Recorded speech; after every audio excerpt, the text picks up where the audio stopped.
Bonjour et bienvenue.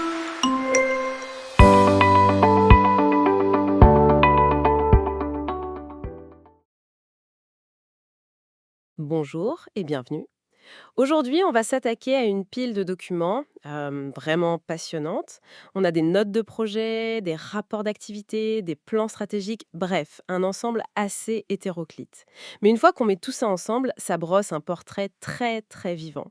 Celui de l'émergence d'un écosystème entrepreneurial en République démocratique du Congo, plus précisément à Lubumbashi. La mission qu'on se donne, c'est de comprendre comment des organisations locales essaient, vraiment à leur échelle, de bâtir un futur différent, en partant de la base. Et pour donner le ton, il y a cette citation, trouvée au détour d'une présentation. Elle résume tout, je trouve. La meilleure façon de prédire l'avenir, c'est de le créer. C'est une citation qui capture parfaitement l'énergie qu'on sent dans ces textes. On sent une grande lucidité face aux défis, qui sont immenses, hein, qu'ils soient environnementaux, démographiques, Ou même infrastructurel, j'imagine. absolument. Mais ce qui domine vraiment, c'est une conviction très forte. L'avenir économique de la RDC ne peut plus reposer seulement sur l'extraction de ses ressources naturelles. C'est fini, ça. Il y a une vraie volonté de construire autre chose. Et dans cette autre chose, l'entrepreneuriat n'est pas vu comme une simple affaire de business. C'est un levier d'émancipation sociale et même, je cite les documents, une source d'inspiration pour penser les villes de demain. Ah oui, c'est un changement de paradigme assez radical, en effet. Complètement. On n'est pas dans le business as usual pour le coup. Au cœur de cet écosystème en construction, il y a un nom qui revient tout le temps, Sinulu, le centre d'innovation de Lubumbashi. Dans les documents, ils le décrivent comme un catalyseur de changement durable. C'est ambitieux comme formule. C'est très ambitieux. Comment ça se traduit concrètement sur le terrain? Bah, concrètement, Sinolu, c'est un peu l'architecte de tout ça. Sa mission, c'est de construire les fondations, les murs de cet écosystème. Et ça passe par des choses très tangibles. Des infrastructures, des services. Un espace de coworking, des choses comme ça? Exactement. Un espace de coworking, l'organisation d'événements comme des bootcamps, des hackathons pour faire germer les idées, du support technique. L'objectif, c'est vraiment d'aider les startups et les PME technologiques à naître puis à grandir, pour qu'elles deviennent compétitives. Pas seulement localement, mais À l'échelle de la région. voilà, c'est un vrai travail de terrain pour créer une densité, un lieu où les talents peuvent se rencontrer, échanger, collaborer. D'accord. Et au cœur de cette stratégie de Sinulu, il y a un programme qui a l'air d'être la pièce maîtresse, le vaisseau amiral, l'impact. D'après ce que je lis, ce n'est pas juste un incubateur de plus. Non, c'est bien plus que ça. Sa particularité, c'est son approche systémique. L'impact est né d'un partenariat entre Sienoulou et une autre structure, Ovation. Il se définit comme l'incubateur de référence, à Lubumbashi, oui, mais sa vision, Elle va bien au-delà. ah oui, elle dépasse largement les murs de la ville. L'ambition, elle est clairement affichée. Développer l'entrepreneuriat dans toute la province du Katanga. Et pour ça, il ne se contente pas d'accompagner des projets, il travaille sur tous les niveaux. C'est-à-dire? C'est-à-dire qu'ils forment des coachs locaux pour que le savoir-faire reste sur place. Ils créent des ponts avec les grandes entreprises industrielles, ils tissent des liens avec les acteurs financiers. L'idée, c'est que pour qu'un jeune arbre pousse, il suffit pas de l'arroser. Il faut enrichir tout le sol qui l'entoure. C'est une excellente image. Cette approche à 360 degrés est fascinante. Mais alors, si on se met à la place d'une entrepreneur qui intègre ce programme, comment ça se passe? Les documents parlent d'un parcours d'incubation de type long. Oui, long, c'est le mot-clé. Ce n'est pas un sprint, c'est un marathon. Mais un marathon accompagné. Si on prend l'exemple de leur deuxième saison, le calendrier est très clair. Appel à candidature sur 2 mois, sélection rigoureuse, puis le programme d'incubation de janvier à mai. 5 mois intenses donc. Très intense. Et ça se termine par un démo day. On en reparlera. La méthode elle-même repose sur 3 piliers, les 3 I. Immersif, intelligence collective et intensif.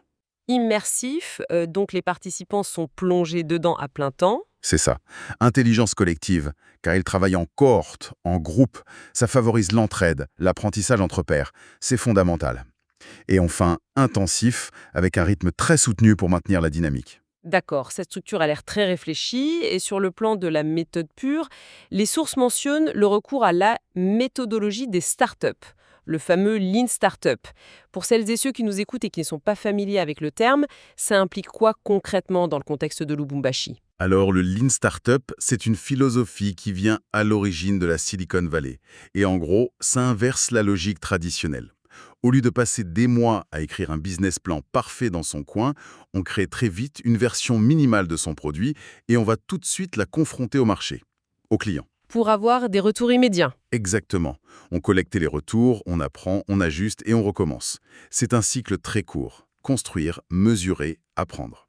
Et à Lubumbashi, c'est hyper pertinent, parce que ça évite de gaspiller des ressources qui sont rares. Pour soutenir cette approche, les équipes de l'Impact ont développé ce qu'ils appellent une boîte à outils. Une boîte à outils. Oui, issue de 12 ans d'expérience, avec une centaine d'outils très pratiques. Des canevas, des guides, des ateliers. On voit cette même approche très pragmatique dans un autre programme, Bet Skills at EA. Là, on a des modules sur la commercialisation, la propriété intellectuelle ou même la simulation de pitch. On n'est pas dans la théorie, on est dans le comment on fait. Donc on a une méthodologie très structurée, presque scientifique, on pourrait dire, inspirée des meilleures pratiques internationales, mais on est à Lubumbashi, pas à Palo Alto, j'imagine que ça se heurte à des réalités locales assez corsées. Absolument. Le rapport de juin 2021 sur le programme Bintitech est d'ailleurs très très éclairant là-dessus. Ah oui, c'est là qu'on touche au cœur du sujet. Le rapport Bintitech, c'est une vraie plongée dans le réel. Il liste des défis qui peuvent sembler basiques, mais qui sont en fait structurels. D'abord, les restrictions liées au Covid, évidemment, qui ont limité la taille des groupes. Ça, c'était partout. Oui, mais ensuite, et ça c'est un problème récurrent là-bas, les coupures de courant et l'instabilité d'Internet. Et ce ne sont pas juste des désagréments. Pour une start-up tech, c'est une menace existentielle. Ça augmente les coûts, il faut des générateurs, des forfaits data plus chers, ça rend le travail complètement erratique. J'imagine. Et le rapport souligne un autre point fondamental, l'adaptation du format des formations. Ils avaient prévu des journées de 8 heures, un format classique. Et ça n'a pas marché. Pas du tout. Ils ont dû tout revoir et passer à des sessions de 4 heures par jour. Tout simplement parce que les femmes entrepreneurs qu'ils accompagnaient, eh bien, elles ne pouvaient pas délaisser leur commerce ou leur responsabilité familiale une journée entière. C'est un exemple parfait d'adaptation. Ça montre bien que l'agilité, ce n'est pas juste un concept à la mode. C'est une condition de survie, de pertinence sur ce terrain. Et justement, quelles leçons ils en tirent? La roadmap 2022 qu'on a dans les documents doit être le fruit de tout ça. Exactement. Cette feuille de route, c'est une synthèse très lucide de leurs apprentissages. Le premier est particulièrement intéressant. Ils disent que les formations courtes et intenses sont les plus efficaces. Attendez, ça m'interpelle. C'est un peu paradoxal, non? D'un côté, leur programme phare, l'impact, est long, et de l'autre, il conclut que le court et intense est plus efficace. Comment ils gèrent cette contradiction apparente? C'est une excellente question. Et la réponse, en fait, se trouve un peu entre les lignes. Ce n'est pas tant une contradiction qu'une reconnaissance que différents formats répondent à différents besoins. Le format long de L-Impact, il est idéal pour un petit nombre de projets à très fort potentiel, ceux qui ont besoin d'un accompagnement en profondeur. D'accord, pour l'élite en quelque sorte. Si on veut, mais pour sensibiliser, former sur des compétences précises ou faire émerger de nouvelles idées, là, les formats courts comme les bootgames sont beaucoup plus agiles. Ça permet de toucher un public plus large. C'est une stratégie à deux vitesses, en fait. C'est plus clair. Des événements, des concours. C'est un accélérateur puissant pour tout l'écosystème. Ça crée de l'émulation. Et la troisième leçon, elle est martelée avec force. Il y a même un hashtag, #TheFuturistFemale. Ah oui. Il y a une conviction profonde qu'il faut investir massivement dans des programmes pensés par et pour les femmes. Parce qu'elles sont un moteur de changement économique et social absolument crucial. Très clair. Donc, après cet accompagnement, qu'il soit long ou court, arrive le moment de vérité, la recherche de financement. Le démodé est présenté comme le point d'orgue de tout le parcours. C'est exactement ça. Le démodé, c'est la grande finale. C'est le jour où les entrepreneurs, après des mois de travail, montent sur scène pour pitcher, pour présenter leur projet devant un public d'investisseurs, de partenaires. L'épreuve du feu. C'est ça, un exercice à très fort enjeu. Et pour y arriver, les documents sont clairs. Il faut un dossier en béton, un pitch deck, la présentation visuelle, un business plan détaillé, une stratégie financière sur 5 ans. C'est l'aboutissement de toute la méthode. Il s'agit de prouver que son idée est non seulement innovante, mais aussi viable et scalable. Et si le pitch est réussi, si un investisseur est séduit, j'imagine que ce n'est que le début d'un autre marathon. La présentation sur l'investment readiness, la préparation à l'investissement, montre que le chemin est encore long. Tout à fait. Cette présentation, elle démystifie un peu le monde de l'investissement en start-up. D'abord, elle liste les différentes sources de financement possibles en Afrique, les concours, le crowdfunding et même les ICOs avec les crypto-monnaies. Ensuite, et c'est crucial, elle explique que le processus d'investissement lui-même est un parcours du combattant. Entre la première poignée de main et le virement des fonds, il peut s'écouler, je cite, de 5 heures à plus de 2 ans. De 5 heures à 2 ans, c'est un sacré écart, hein. Oui. Et au milieu, il y a une étape redoutée qui s'appelle la due diligence. Là, l'investisseur va éplucher absolument tout.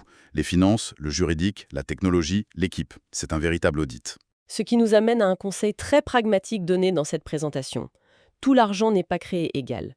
C'est une mise en garde importante. C'est une mise en garde fondamentale. Accepter l'argent d'un investisseur, ce n'est pas juste obtenir un prêt. C'est faire entrer un copropriétaire dans son entreprise, quelqu'un qui aura son mot à dire. Le document insiste beaucoup sur l'importance de choisir un investisseur qui apporte plus que de l'argent, un réseau, une expertise. Le fameux smart money, l'argent intelligent. Voilà, hein, en opposition au dumb money, l'argent bête.